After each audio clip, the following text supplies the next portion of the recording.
The Old Money Blueprint, Survival, Strategy, and the Family Office. Intro: The Hidden Warfare of Wealth.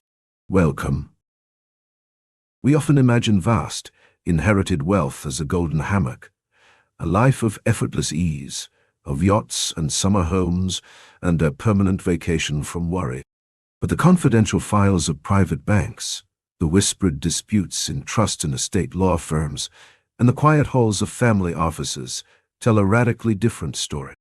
Old money, the kind that survives not just for one generation, but for 4, 5, or 6, is not a passive inheritance. It is an active, often anxious, and sometimes brutal discipline. It is a fortress under constant subtle siege, from taxes, from inflation, from greedy promoters, from lazy trustees, and even from the family's own children. Today, we are going behind the walls of that fortress. We will explore how new money learns the painful art of survival and transforms into old money. We will dissect the 3 hard truths that every family must grasp before their first dollar is safe for the second generation. We will walk through the secretive institutions, the family office, room 5600, Bessemer Trust, that serve as both guardians and unexpected battlefields. We will look at the psychological traps like infantilization, where heirs become chained dogs in a gilded cage. We will witness the necessary metamorphosis of these institutions and examine concrete real-world examples. The dissident Phipps cousins who sued their own family office, the Rockefeller Center earning only a 1% return on purpose, the cult leader who tried to collect a client's entire portfolio, and the radical reinvention of U.S. Trump. And we will answer the eternal, often bitter question, who pays the tab? This is the playbook of dynasties. Let us begin. Part 1. New money that has learned how to survive. The Great Transition. Let us start with the central definition offered by our text. Old money is simply new money that has learned how to survive. Notice the verb, survive. Not conquer, not grow, not impress. Survive. Imagine a fortune as a living organism, freshly created. The scene is classic. An entrepreneur works 18-hour days for 20 years. He takes insane risks. He borrows money he does not have to buy assets he barely understands. He fights off competitors, regulators, and his own board of directors. And then, one day, he sells the company. He has $200 in cash. He is new money. And he is in immediate, profound danger. Why? Because the raw, aggressive energy that built the fortune is almost never the same energy that preserves it. The founder is a risk-taker, but survival demands risk aversion. The founder is a lone wolf, but survival demands a team of lawyers, accountants, and investment counselors. The founder is used to making quick, intuitive decisions, but survival demands slow, deliberate, committee-driven processes. The founder wants to buy the yacht, the private jet, the trophy apartment, but survival demands that he ask, what is the after-tax, inflation-adjusted, multi-generational impact of this purchase? The text puts it bluntly. The rest of society yearns for what your capital represents. Yearns. Not just wants. Yearns. Society pursues your capital through tax, inflation, regulation, litigation, and political hostility. These are not accidents. They are structural features of the modern economy. In the unending duel between capital and the forces that would erode it, capital that is not actively defended will eventually be undermined. The founder may be a lion in the jungle of business, but the jungle of wealth preservation is a different ecosystem entirely. It requires a different animal. So how does new money learn to survive? It learns to become boring. It learns to say, I have to ask the office instead of let's do it. It learns to accept a 1% return on Rockefeller Center because that 1% is more durable than a 10% return on a tech startup. It learns, above all, that the enemy is not the next competitor. The enemy is time itself, working through 1,000 small leaks in the boat. A poorly drafted trust, a lazy trustee, a greedy son-in-law, a tax code that changes every year. Part 2. The Three Truths, the Uncomfortable Foundation. According to our text, any family that wants to preserve its savings and maintain its dynasty must somehow grasp three truths. Let us examine each one carefully. Truth number 1. It is extremely difficult to preserve capital. The text uses the phrase, "the rest of society yearns for it." This is not paranoia. It is realism. Governments need tax revenue. Inflation is a hidden tax on savers. Lawyers and accountants need fees. Charities want donations. Investment managers want commissions. Even your own children, through their lifestyles, their divorces, and their bad investments, are a form of erosion. The weapons are not armies but amortization schedules, progressive tax codes, stealth inflation, and regulatory creep. The duel is endless. The text says, in the unending duel between capital and its enemies, fortunes are eventually undermined. The key word is eventually. No fortune is forever. The goal is not immortality. The goal is to last longer than most. Truth number 2. Managing capital is a specialized craft that requires an expert. The text uses a vivid medical analogy. You would not perform your own heart surgery. Therefore, a family's best move is usually to carefully supervise a superior specialist, an investment surgeon, not a general practitioner. This specialist must be someone who is able and experienced and who commands the closest attention. The family's job is not to be the doctor. The family's job is to be the intelligent, watchful patient, to ask hard questions, to check the credentials, to ensure that the surgeon is not operating drunk or for his own profit. Truth number 3. Finding that superior specialist is itself a monumental challenge. This is where most families fail. The text notes that the best investors rarely deal with individual families. They run institutions. They manage pension funds, endowments, and sovereign wealth funds. And even if you find a star manager, she probably won't stay the best. She gets too big. She gets too famous. She gets too old. She retires, or she dies. There is always a succession problem. The text concludes, so the family must learn to choose managers well enough to be able to supervise them. Not just hire them, supervise them.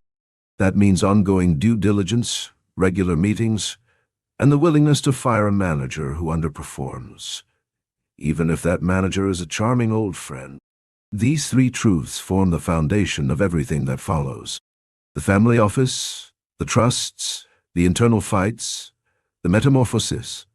All of it is a response to the simple, brutal reality. Preserving wealth across generations is unnatural, difficult, and rare. Part 3. The family office, the bridge between generations, the keeper of the dead. What is the practical solution to these three truths? Enter the family office. The text describes it in almost priestly terms.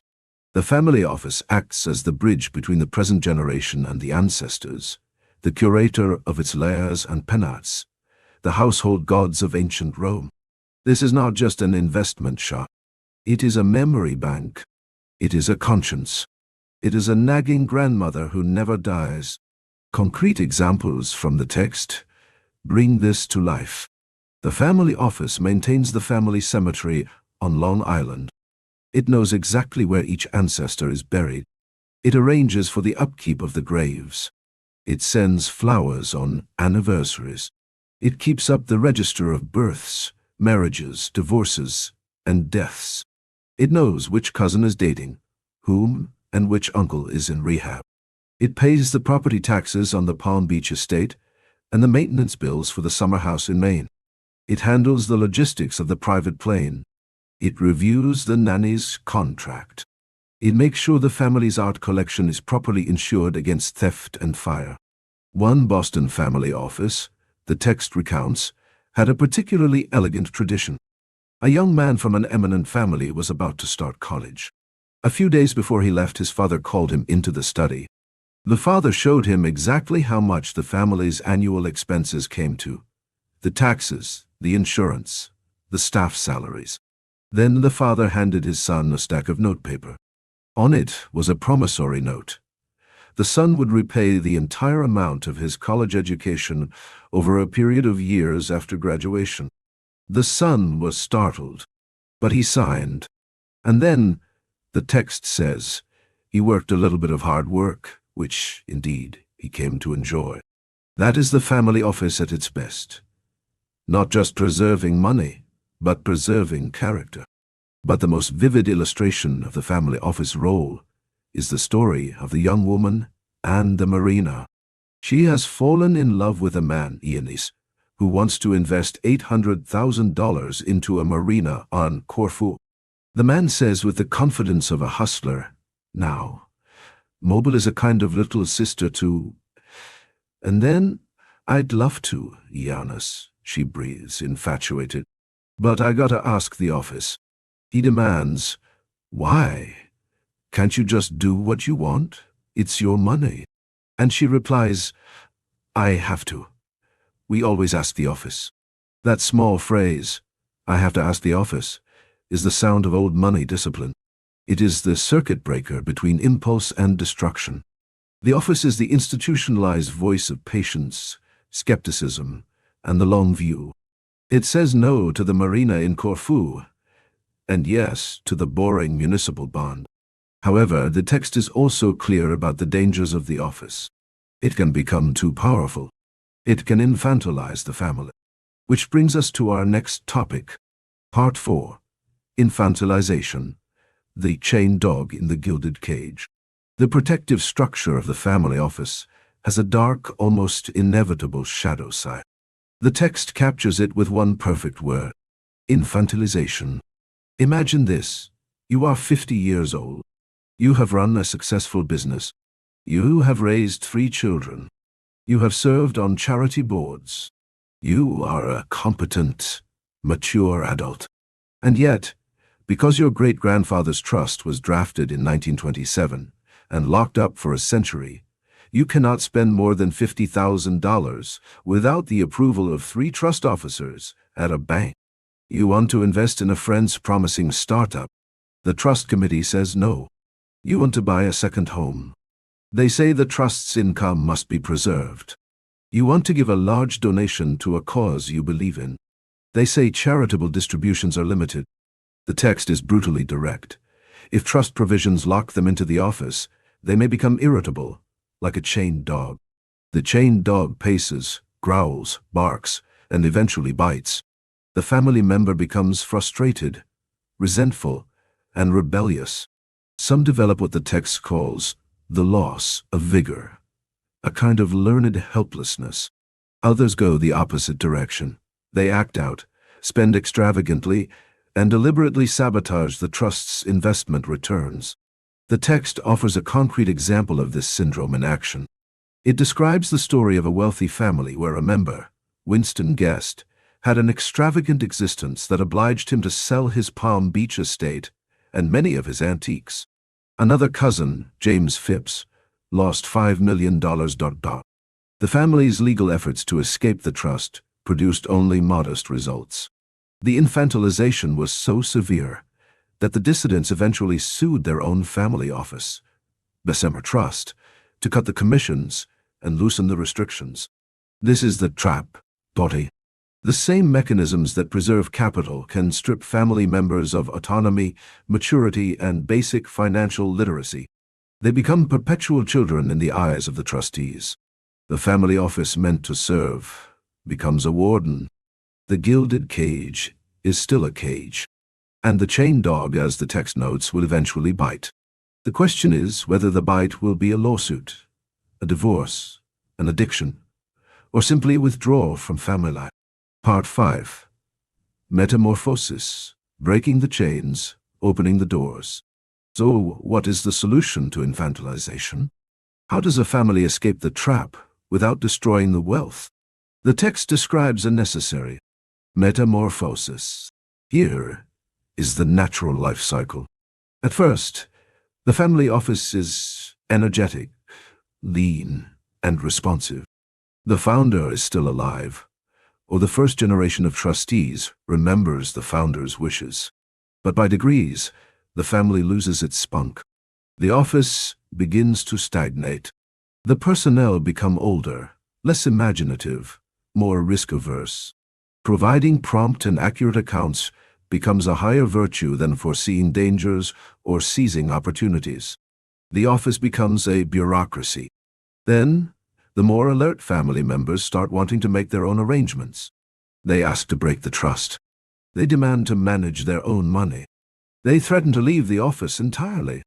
The text presents a startling, counterintuitive solution, discovered independently by many old family offices.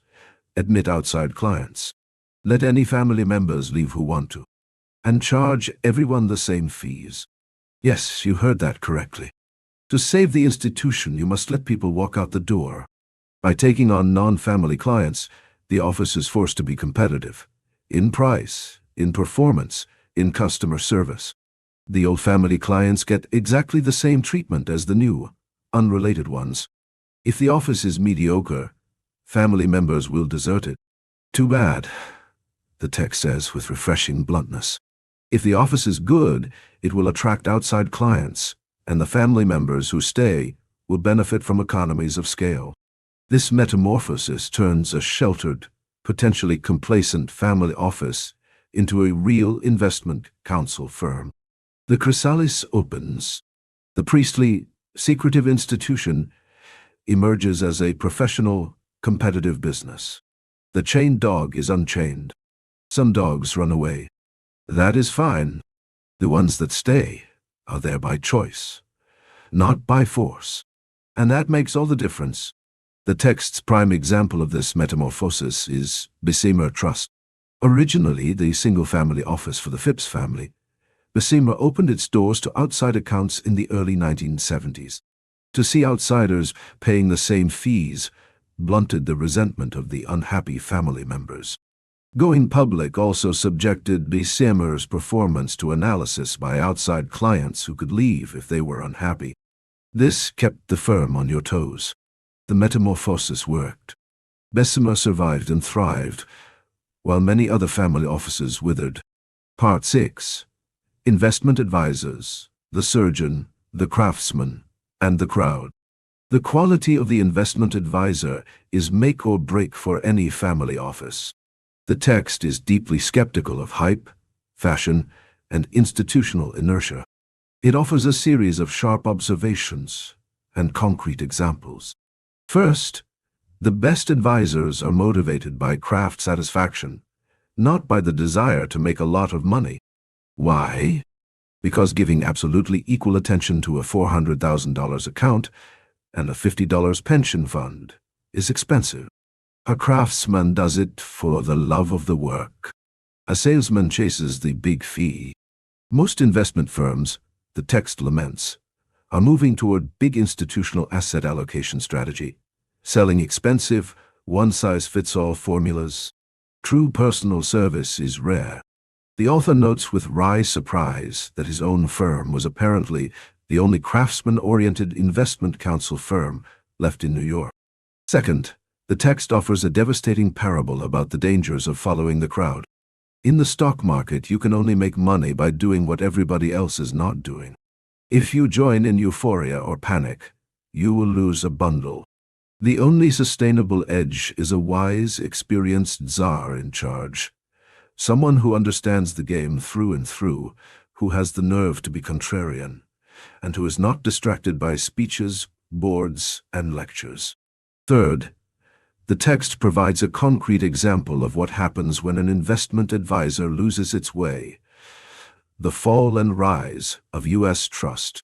Once the blue chip of banked trustees, U.S. Trust had experienced trust officers who knew about life and the tough-mindedness for survival. But success prepared the way for complacency. It became almost a club. It lost its edge. It got whipsawed by the one-decision stocks of the early 1970s, the nifty 50 that turned out not to be so nifty. Then it was blindsided by the rise of junk bonds and Michael Milken. Then it was disintermediated by the commercial paper market. The text notes that in 1977 there was about $2 billion in commercial paper. By the time of writing, there was $79 billion outstanding. U.S. Trust was slow to adapt. The solution was radical. A new manager, Daniel P. Davison, was brought in. Davison made the ultimate hard decision. He got out of commercial banking entirely. He gave up international banking. He pruned the bank to its core competency, trust and investment management. It was a painful, disciplined retreat. But it worked. U.S. Trust relearned that being a champion means admitting where you are helpless. It abandoned the fashionable asset allocation formulas and returned to the old wisdom. A wise, experienced czar, not a committee of fashionable tigers. Part 7. The older person, the predator, and the detox specialist. The text does not shy away from the ugly underbelly of wealth management, the predation on the older, richer generation. This is one of the most practical and painful sections. Concrete example. A rich older man. The text uses the Wall Street jargon. High net worth senior citizen wants a prestigious retirement occupation. He has spent his life building a business. Now he is bored. He meets a charming promoter with a deal. A marina in Corfu, a leveraged buyout, a film production, a real estate development. The older man puts in $1 million. Then the deal hits trouble. The promoter asks for another $500,000. The older man, hypnotized by his own past success and unwilling to admit failure, puts in more money. Soon, he has endorsed the promoter's notes and is in a serious pickle. The text warns, management, dishonesty, or all three, things go wrong. What does the family office do in this situation? It becomes a detoxification specialist. The text tells the story of Mr. Coolidge, a Boston investment counselor. A client came to him, accompanied by the leader of a cult he was on the point of joining. The client wanted to pick up his stocks and bonds, all of them, and turn them over to the cult, which required a vow of poverty. Coolidge had to intervene. He had to hire a lawyer and a technical consultant, pull everything apart, and force a sale of the cult's claims. He had to bring in outside money from tougher, more resourceful investors to break the promoter's grip. The text's framework is clear. The older generation's judgment fades. They become lonely, bored, or spiritually confused. Without a strong family office to act as a detox specialist, they become targets for every smooth-talking predator with a glossy prospectus. The office's job is to say no, and the older person can no longer say it himself. Part 8. Who pays the tab? Intergenerational tax planning. A fascinating and surprisingly delicate problem. When a family has both older, richer members and younger, poorer members, who pays for the family office? Who pays the higher tax rate on investment income? This is the question of who pays the tab. The text presents two opposing frameworks. On one hand, the older and richer generation could pay a higher rate, on the theory that their fees are tax-deductible and they have more money anyway. On the other hand, the younger generation could pay a lower rate, on the theory that they need to accumulate capital, and the older generation's estate will eventually be taxed anyway. Which framework wins? Usually, the text says, the second view is adopted. The senior generation assumes more than its fair share of the tax burden as a form of intergenerational tax planning. This is a deliberate, quiet transfer.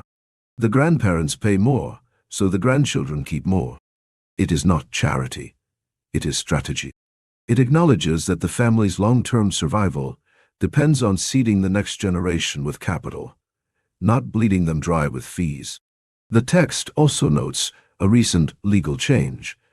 Registered investment counselors are now permitted to receive performance incentives in the form of a share of capital gains, which was heretofore generally limited to hedge fund managers and the like. This arrangement, properly structured, can align the advisor's interests with the family's interests, but it also creates a risk of excessive risk-taking. So the family must be vigilant. Who pays the tab is never just an accounting question. It is a statement of dynastic priority. It reveals whether the family thinks of itself as a single economic unit or a collection of competing individuals. Part 9. To hell with the cheese, let me out of the trap. This wonderful, cynical, and deeply human phrase captures the ultimate frustration of the wealthy heir. Imagine a mouse in a trap. The trap has a delicious piece of cheese. The mouse wants the cheese, but the mouse also wants to be free. The heir looks at the family wealth, the trusts, the offices, the expectations, the endless family meetings, and says, "To hell with the cheese. Let me out of the trap." This is the climax of the infantilization problem. It explains why so many fourth-generation heirs go into liberal politics, radical philanthropy, or simply lead eccentric, self-destructive lives. They are not just spoiled. They are desperate to escape a trap of their own ancestors' making. The text offers several examples. It notes that the fifth-generation Rockefellers, for example, are more interested in having cash to live on and finance their own business ventures than in preserving the Rockefeller Center legacy. They want out of the trap. Similarly, the Phipps dissidents who sued Bessemer Trust were not just greedy. They were saying, "We are adults. Treat us like adults, or we will break the trust, break the office, and walk away." A wise family office recognizes this and lets them go. The text is clear. Let any family members leave who want to. Do not fight a war that will destroy the family from within. Unchain the dog. If the dog runs away, that is his choice. If he stays, it is because he wants to. That is the only sustainable model. Part 10. Trusts. The inescapable architecture of preservation. At the heart of old money lies the trust. It is the legal architecture of preservation. It is also, as we have seen, the source of the trap. The text offers the Phipps family as a concrete historical example. Henry Phipps was Andrew Carnegie's partner. When Carnegie decided to sell Carnegie Steel to J.P. Morgan to create U.S. Steel, Phipps walked away with roughly $40 million, equivalent to billions in today's money. The story is delightful. Morgan asked Carnegie for his price. Carnegie pushed a piece of paper across the table. Morgan glared at it, then nodded. The price worked out to about $226 million for Carnegie's holdings. Carnegie had sought a bit less. When Phipps received his share, roughly $40 million, he burbled, "Ain't it bully?" Morgan reportedly said later, "I should have asked for $100 more." What did Phipps do with his bully fortune? He created trusts. Those trusts became Bessemer Trust.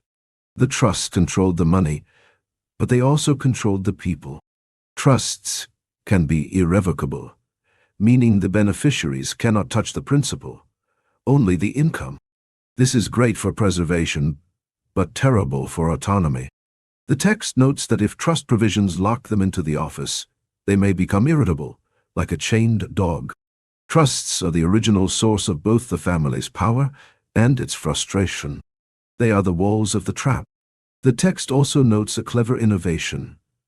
Some trusts now allow for a handful of trust purists to manage the money while giving beneficiaries more freedom.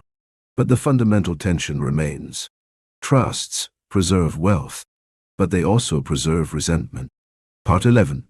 Room 5600. The Rockefeller Sanctuary.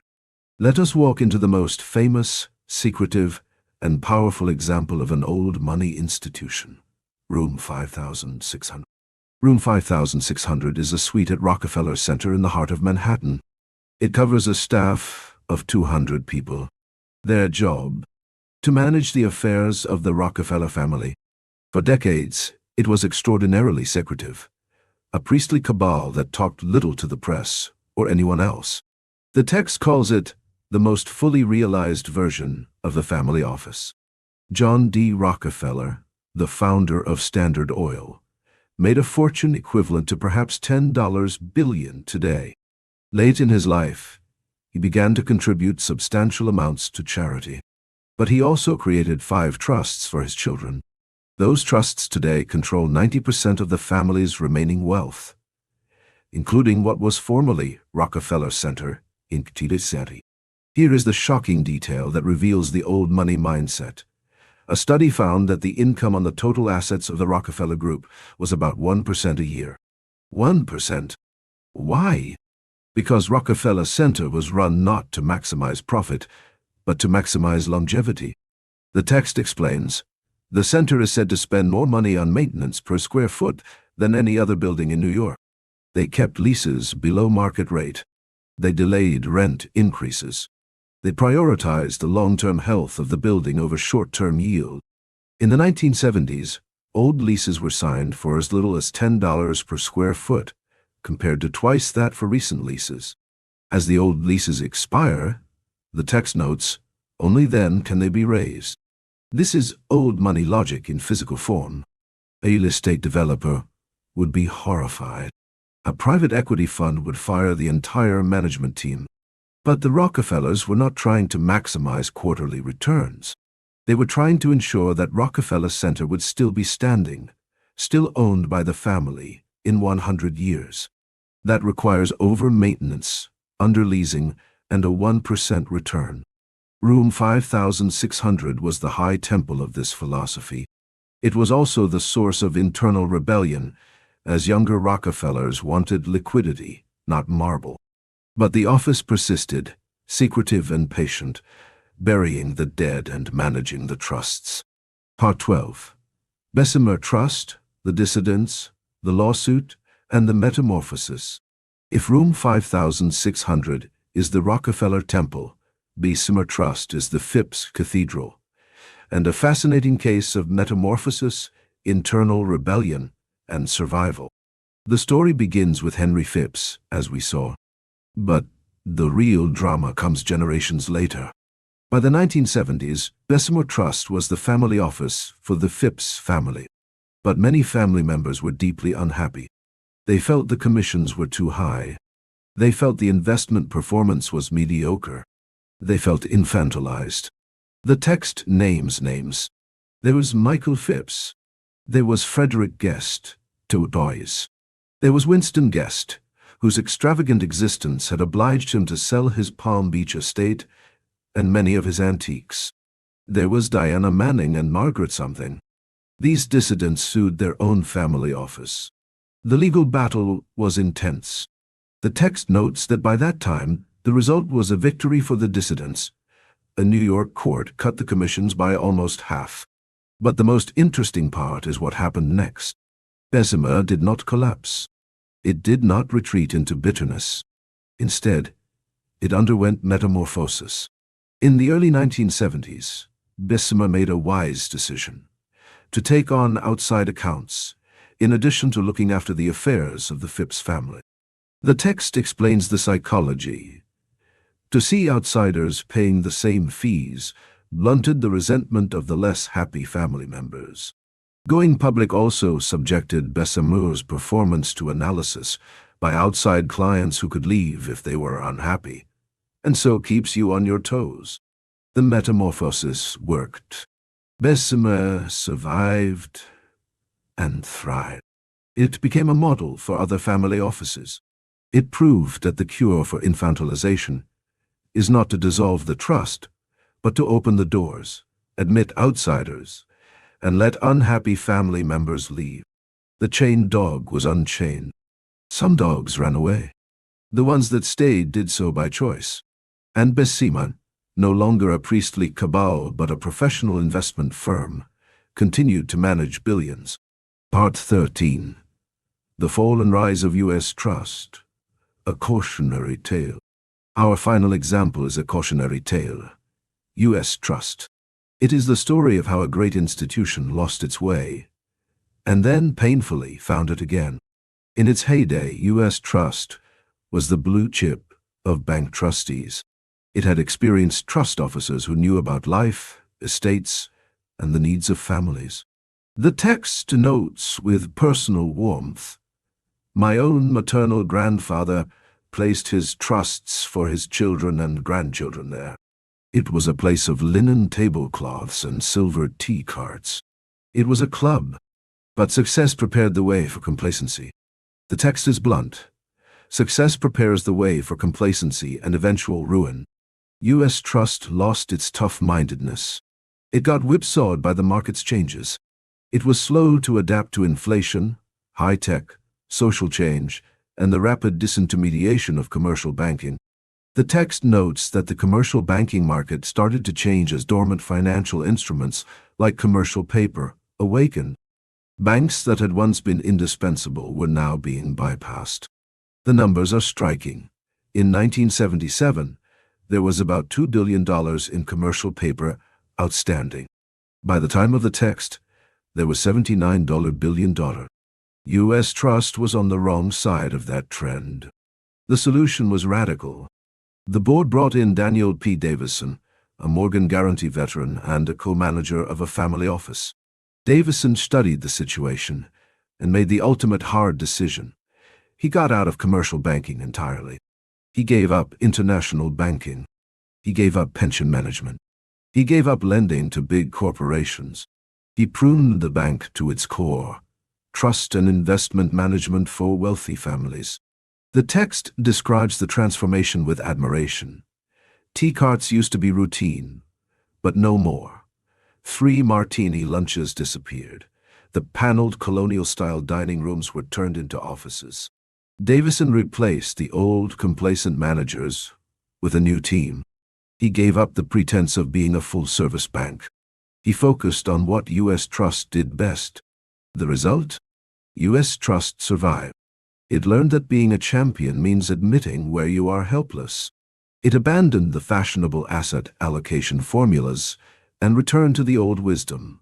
A wise, experienced czar, not a committee of fashionable tigers. It was a painful metamorphosis, but it worked.